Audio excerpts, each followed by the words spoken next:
Okay, so here's how I'm currently feeling. Um,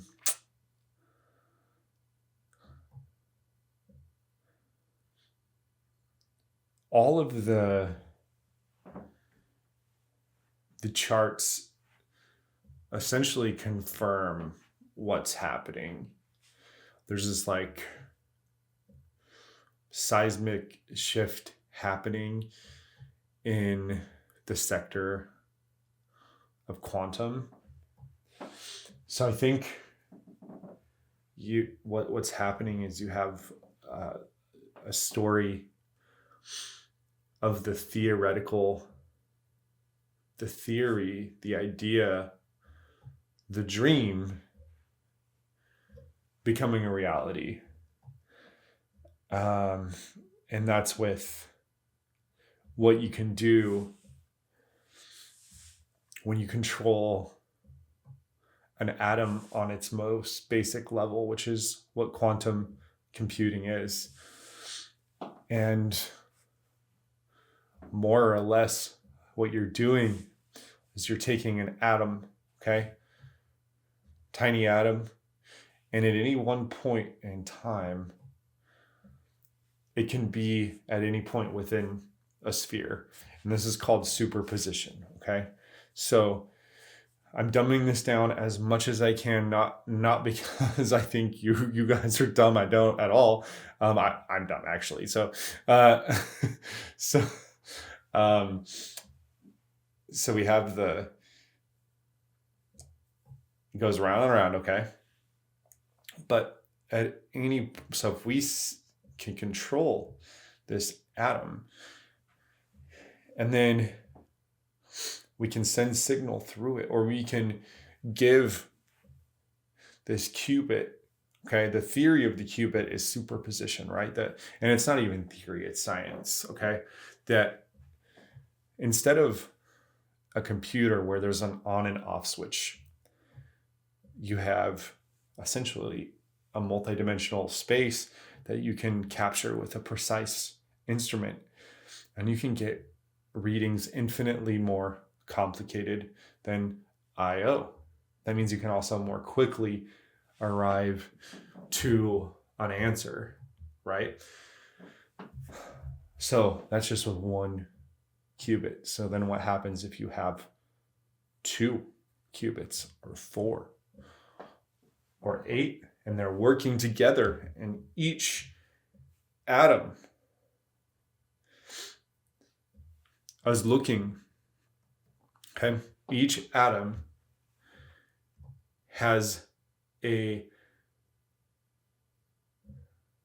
can reference another atom, and you can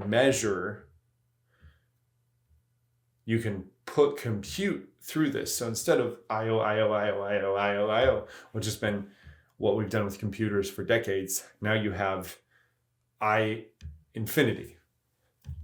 Every position around the atom. You're not going to use a quantum computer like an iPhone, right? Humans have built incredibly great tiny computers, which has paved the way to lead us to be able to build the circuit boards. And quantum computer is actually like this big. It's tiny, right? Okay. It's like the size of if you just hold your finger like that, that's the actual chip. But because we're literally manipulating atoms in the universe and sending laser pulses through them. Okay. This has been theoretical until now. Okay. There's, I mean, you're seeing it. You're seeing it in the price action. Okay. And don't even worry about the price. It's more about the science at this point. That's fascinating. That's what's, I'm just trying to wrap my head around it. Okay. Anyway, I'm super excited. Got a big announcement in 2 days, and I think it's going to add a lot of value to those of you who have been following me thus far. I've only been on YouTube for like 4 days, so I guess you're the fortunate few, and you were early to the party. And I'm just hoping, we can continue growing and get this message out, because we've all seen, Jensen and Zuckerberg, right? Like their comments, what a drag and what a headwind it was for the industry and all the excitement that's happening. Like Willow was such a huge breakthrough, and we're seeing so many breakthroughs. Okay, I don't want to overuse the word breakthrough. We're seeing so many headlines, and we are seeing some significant breakthroughs as well from a scientific standpoint. So you have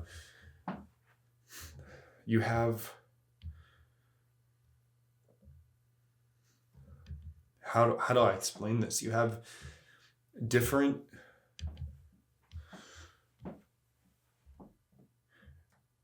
phases, all right, of life.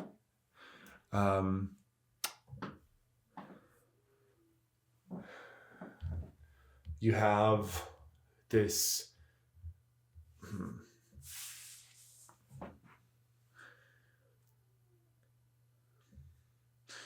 so what I think is happening right now is the world is waking up, okay?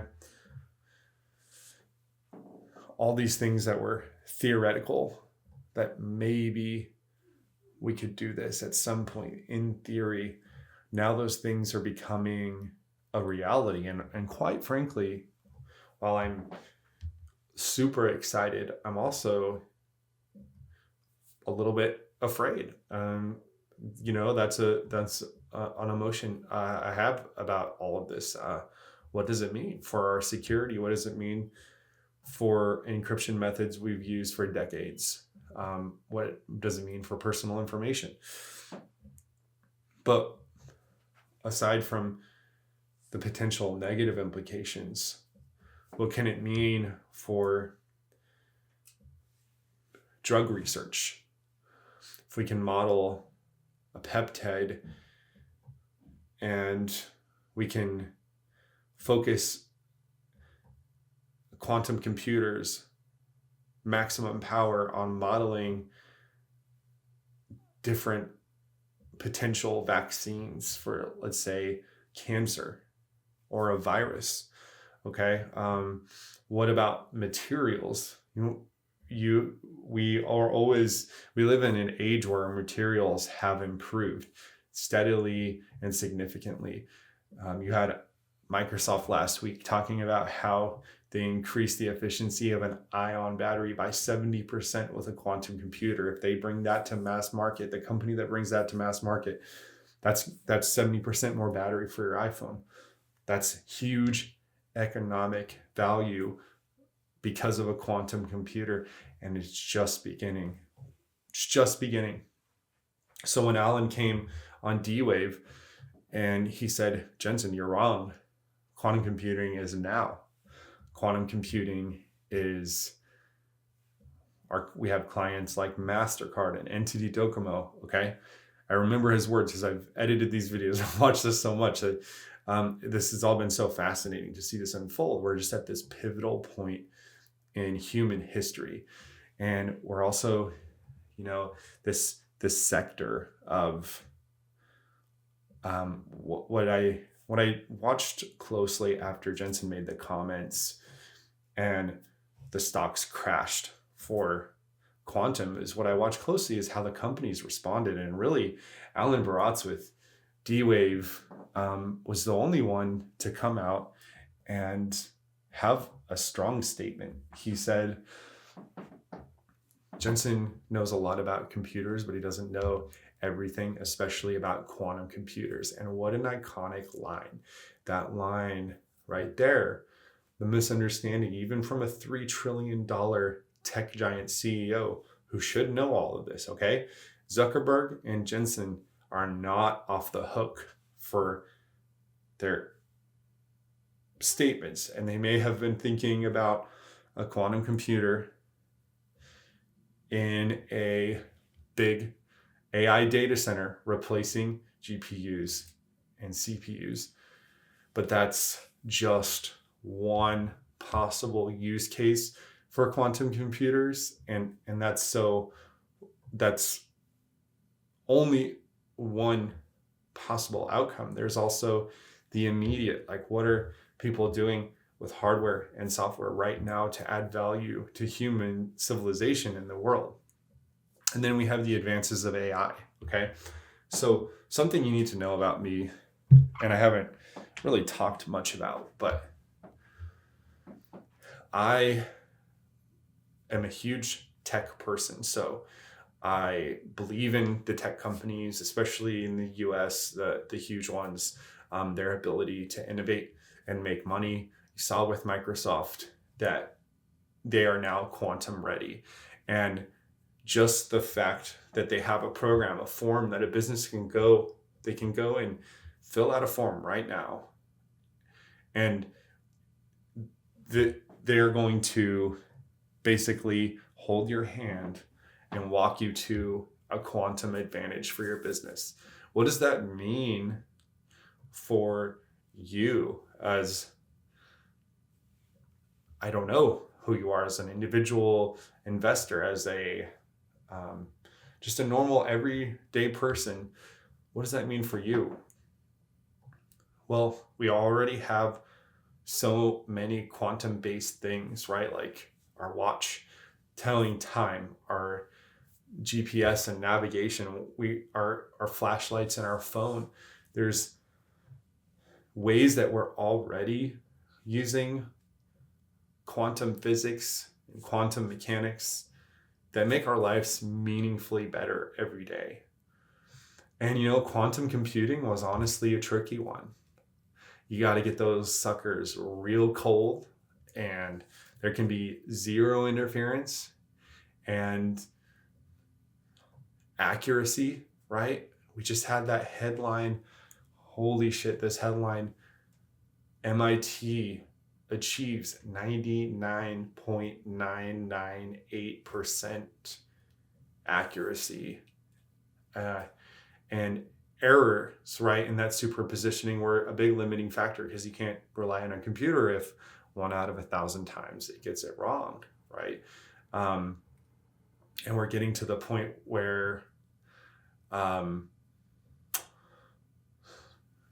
we're so close to being at 100%, but just because sometimes a computation will be wrong, even if in this case 99.998, that is such an insignificantly small amount.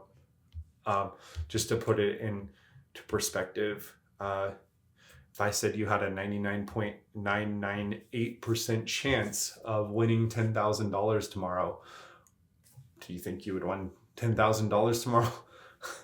Well, 99.998% of the time you would. And that's how often a quantum computer or quantum computational model, that MIT has this achievement. This is a huge achievement in the field, and it's not even being talked about enough, that accuracy is almost 100%. So quantum superpositioning, we're almost at 100%. And even if we're not at 100%, is it the end of the world? Can calculations still be useful if they're done, let's say, 100 times to check for errors, right? You don't have, just because you run a calculation once and you get an erroneous result, doesn't stop you from running the calculation 1,000 more times. And I think that's one of the ways they probably test quantum computers and define those error rates. But that's getting way above my pay grade. I'm just speculating. This is a weird time.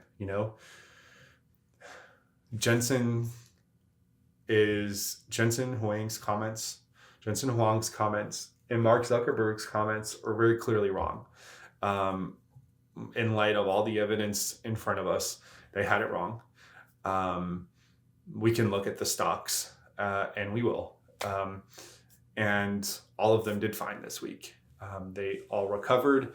They had a nice recovery, and they're posting a lot more healthy numbers as investors digest all of this information.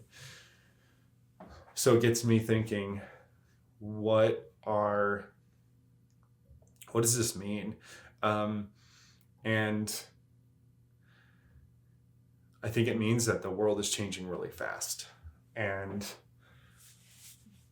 you have to change with it, or you get left behind. That's kind of a theme in tech. Like, look at IBM. Gosh, I'm a little less confident in NVIDIA after this is a huge error. And NVIDIA now announced a quantum conference in March, after Jensen's comments. Okay, and there are quantum engineers that are being hired on NVIDIA website. I haven't looked. Let me take a quick look at that, actually. NVIDIA quantum job. Last time I looked, there was about 60 openings.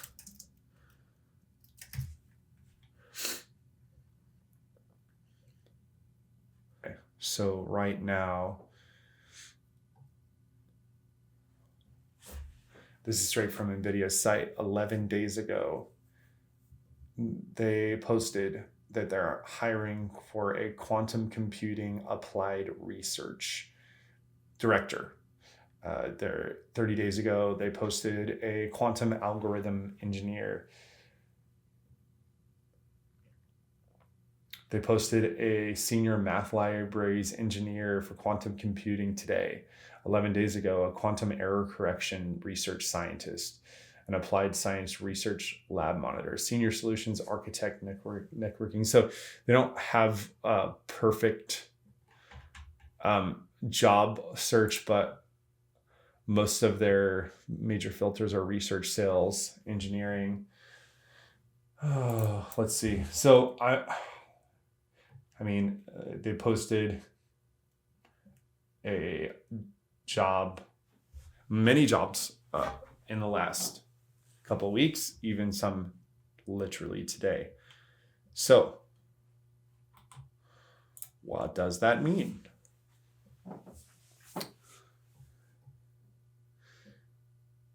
I'm sitting with it. I'm just thinking out loud here, and I don't think we're ready. I really don't think we're ready for what this means, because it's really going to turn everything we know and we think is the way of the world on its head. And it's what we don't know at this point. And I don't get into politics at all, really.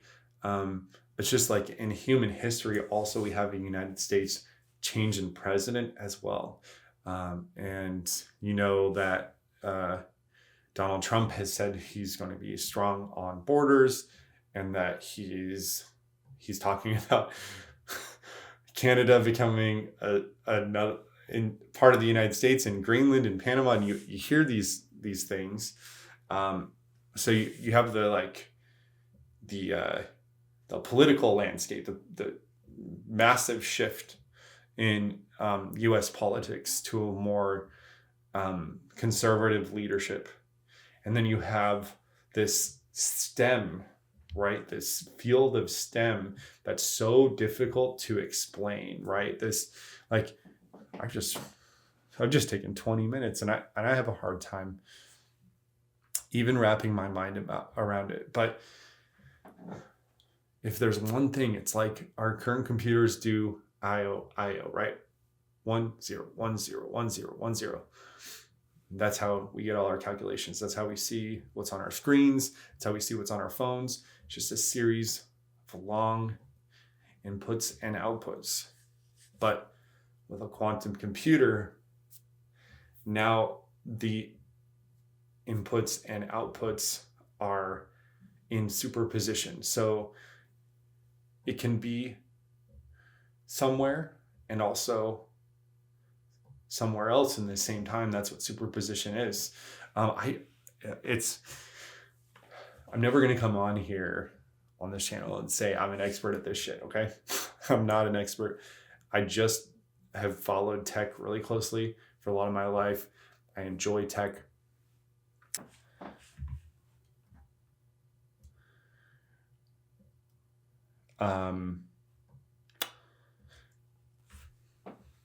So how does this relate to the companies? I mean, the companies are fine. I mean, from a Wall Street standpoint, I had some people telling me on the Wall Street boards that these stocks would be trading at 50 cents. And that is not the case. A lot of them are holding fine. They're holding much healthier positions. The price action is healthier. I don't mind a little sell off. It isn't like this shakeout and panic selling and fear.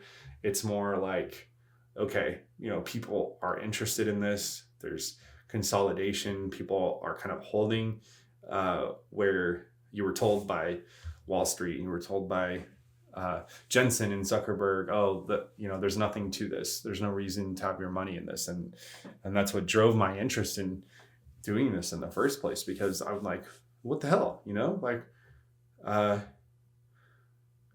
don't think that's the case. I really, and I got, I think if you watch the videos on my channel, to give you some perspective, I had lost 50 or 60% on all of my quantum positions. My calls were absolutely crushed. And being a quantum bull kind of sucked during the quantum crash, as you can imagine. And I don't know. All of this has just kind of tempered my expectations a little bit about how the stock moves, and now it's not really like a conversation, I think, of, oh, this is a pump and dump stock.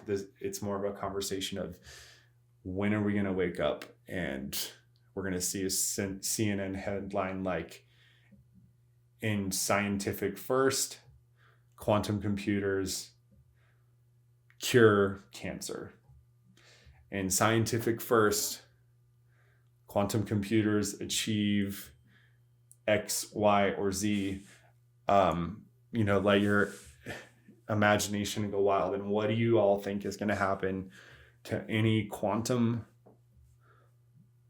especially a quantum specialized stock, but a quantum investor like IBM, Google, Amazon's associated, right, with their Amazon Web Services and bracket. I'm missing one. Microsoft, obviously, Amazon, Microsoft, Google, IBM. Those are the large caps. And then all these small caps, that are trading at $4 right now, or $5 or $10. What do you think is going to happen to them when one of these headlines comes out in the next? It doesn't even have to be a good headline. It could be oh shit, China beat us in the quantum race. Now the US is spending $100 billion, $200 billion, whatever amount of money it takes. You don't want to be last on this race.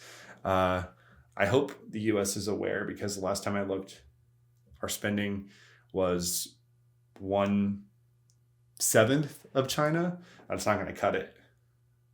We're getting really close to whatever the heck is on the other side of this. And there might be, I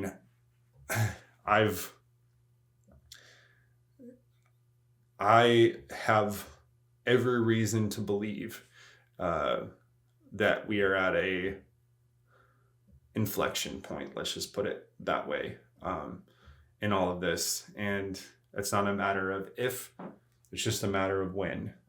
And I can't tell you what this is going to mean for humanity. I have fears, and I have hopes, I have aspirations, and I have anxieties about all of it. That I'm just being honest with you about how I feel. And from just an investor standpoint, I don't even care about the money at this point. Like, it's more about what the hell is going to happen with all this. Like, this is just wild. This is crazy, crazy stuff that's happening. Anyway, yesterday I did post my Quantum 8. Okay. What does that mean for you, for me? Shit, man, I don't know.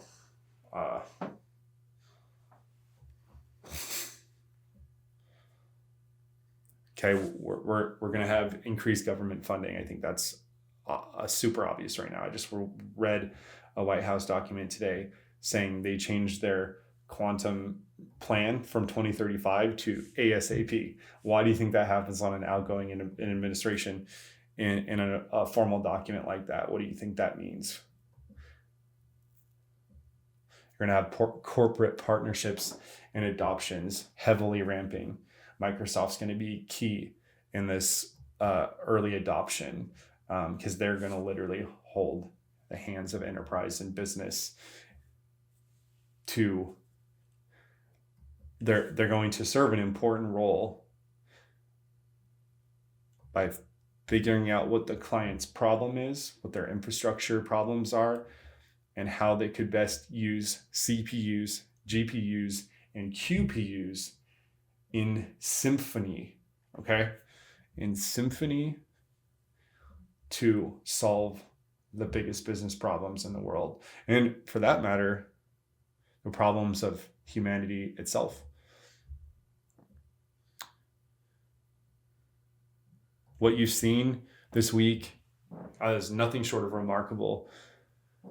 I don't want to underscore the historical moment that we're all in. That's why I'm doing this. That's why I'm so interested in it, because it just felt off. Like when Jensen made that comment and my quantum stocks, I'm like, hey, what the heck? Is that actually true? Has the wool been pulled over my eyes? And the more I've looked, the deeper I've looked into this, there's just so much meat on the bone. There's so much meat on the bone with all of this. And it's a wild time. So this next part's going to be super quick and boring for those of you who don't invest, but I'm going to show you what the stocks did this week and call it a night because I'm getting tired.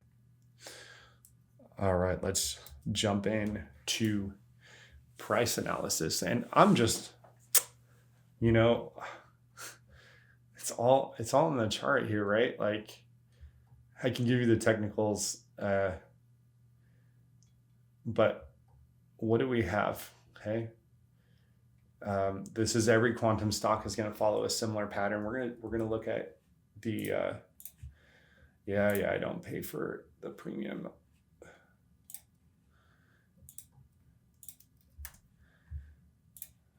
All right. So I'm not a day trader. I just want to let you guys all know that I don't day trade, but I do enjoy watching longer term patterns. And it's been fascinating to see how Rigetti has moved as a stock. It's been one of the most exciting and horrifying stocks to own in the portfolio. And I happen to really love the company, so it doesn't really bother me that much. But so we have this super nice march up to 1277, and then an equal red candle, and then we have the Fed dread day, and we drop all the way down to the sixes. I think by that point, Rigetti had already spooked me enough. Actually, you know what? This is a point where I'm like, ooh, that's a disappointing single day performance, but I held on to it, and it rallied back up the next day, so I was fine with it. And then it just kept marching, climbing. Like it's in its own little Mount Everest movie. How high can Rigetti go? And then the short interest obviously opened because this is an unhealthy movement for a stock that doesn't have any great financials. And no matter how much hope there is for the future, there are financial realities of Wall Street and stocks and companies. So, but that wasn't the catalyst. It wasn't like, people were getting shaky about, they were fine buying Rigetti at $20. because they're excited about the future, right? Then you see this just plummet, okay? Jensen's comments, this plummet, and then you have a march down for 2 days, and we touch that $6 price point again. And we're back to where we started from the Fed day. And then, you saw, let me zoom in. You see a lot of lines on here. I like to draw some key areas, especially for just the purposes of analysis. But we see the CEO speech was nice. It had a nice, like, all things said and done that day. It didn't seem nice, but in the bigger picture, it was a very nice move after the speech. And for the last 3 days, we've really just consolidated. We open high, come down, rebound, come down, rebound. This is okay. This is healthy, actually. People holding and owning a $10 position, there being good levels of support, good levels of resistance, instead of seeing this unhealthy parabolic soar to the moon type of chart. You're just seeing more healthy price action, and you're seeing that across all the quantum stocks. So we have our rebound, and IonQ did quite nicely. That's a beautiful chart, and then has just kind of held this $38 position, 36. ARQQ's an interesting one, as it's gapped up a couple times, had a nice climb, and it sold off a little bit, but it's a cybersecurity play in quantum. And guess what? Quantum and cybersecurity is going to be really important. QUBT. Now this one, I don't know a whole lot about. If anyone is in my chat and knows more about this company, it gets trashed on the boards a lot. People say it was a beverage company at one point and there's no legitimacy. I looked at the website. The website wasn't that great, to be honest. I could build a lot better one easily in like a day. And they have this kind of really bizarre price action. So if we look at the last 5 days, we have the climb and rebound, but then we've kind of just been posting lower highs. Okay, just draw in the line. This is definitely not a bullish trend, but it did have a bit of a recovery at the end of the day, which is interesting. You kind of see the battle of the bears and the bulls, even in the candle, even in the volume. You see high volume in both selling and buying towards the end of the session, and we have a little rally. People like this stock at 10. So if anyone knows more about it, let me know. I'll definitely be doing more research. And then QTUM has just kind of followed these stocks as it should. It's a ETF of all of them, and it looks a lot like these other charts. It's consolidating these past few days. Hey, if one of these quantum things works out, imagine being able to buy the SPY at $80. It's trading at about 600 now. So just saying, if this whole quantum thing works out, a lot of people are going to get very, very wealthy. But that's all I got for you guys. I'm going to go have another glass of wine, and I will talk to you later. All right, that is a wrap for this video. If you've made it this far, you are probably just as interested in quantum computing as I am. Please consider leaving a like and subscribe if you haven't already, and we will see you all next time.